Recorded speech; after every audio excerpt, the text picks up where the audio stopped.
এমনকি এমন কোনো কথা ছিল না যেটা আমি ইচ্ছা করে আপনার থেকে লুকিয়ে গেছিলাম। আর আপনি আপনি এই সামান্য একটা কথা আমার থেকে লুকিয়ে গেলেন।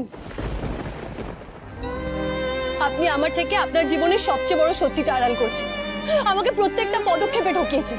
আপনি আবারও প্রমাণ করে দিয়েছেন যে আপনি বিশ্বাসঘাতক রক্তিমবাবু, আর কোনোদিনও ছিলেন না।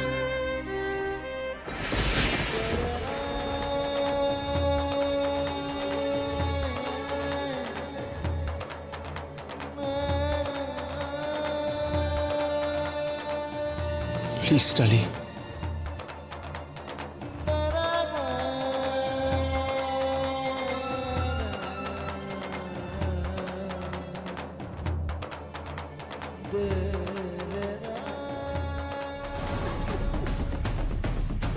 ডক্টর ভাটিয়ার আসল পরিচয়টা তো ম্যাডামকে জানানো দরকার।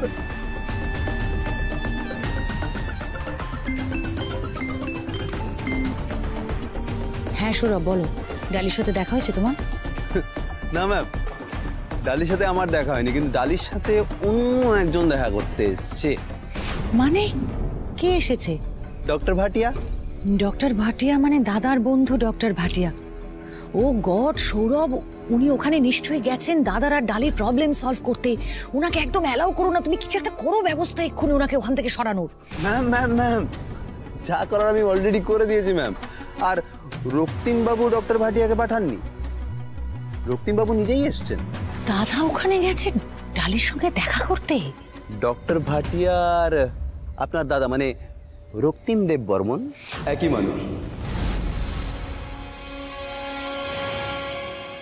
হোয়াট? Yes ma'am. তবে আপনি একদম চিন্তা করবেন না, সত্যিটা আজ ডালিও জানতে পেরে গেছে। শেখর মুখার্জি আমার ভালোবাসা কোনোদিন বুঝতেই পারেনি, তার শাস্তিতে ওকে সারা জীবন ধরে আমি দেবই। ও আমার চোখের জলের কারণ, তাকে সাফার করাতে দরকার পড়লে আমি আমার পরিবারেরও ক্ষতি। हाँ जी मैं सुन रहा हूँ, बोलिए। হে ভগবান, তার মানে দাদা সেদিন আমার পেট থেকে সমস্ত কথা বের করার চেষ্টা করছিল, আর আমিও ইডিয়েটের মতো সব কিছু গড়গড় করে বলে দিলাম। এইভাবে তুই আমার সাথে ডাবল গেম খেলে ভালো করলি না দাদা। খবরদার আমাকে ছোঁয়ার আর চেষ্টাও করবেন। যে একে অপরকে না ছোঁয়ার শর্ত দিয়ে সম্পর্ক শুরু হয়েছিল, সেই শর্ত আমি আবার জারি করলাম।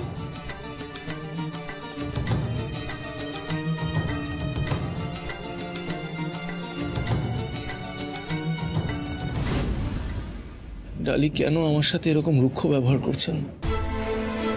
কেন এরকম রুড বিহেভ করছেন আমার সাথে? কেন? ওয়াই? আমি তো বুঝতে পারছি না কিসের জন্য আপনার এত রাগ, এত অভিমান আমার প্রতি।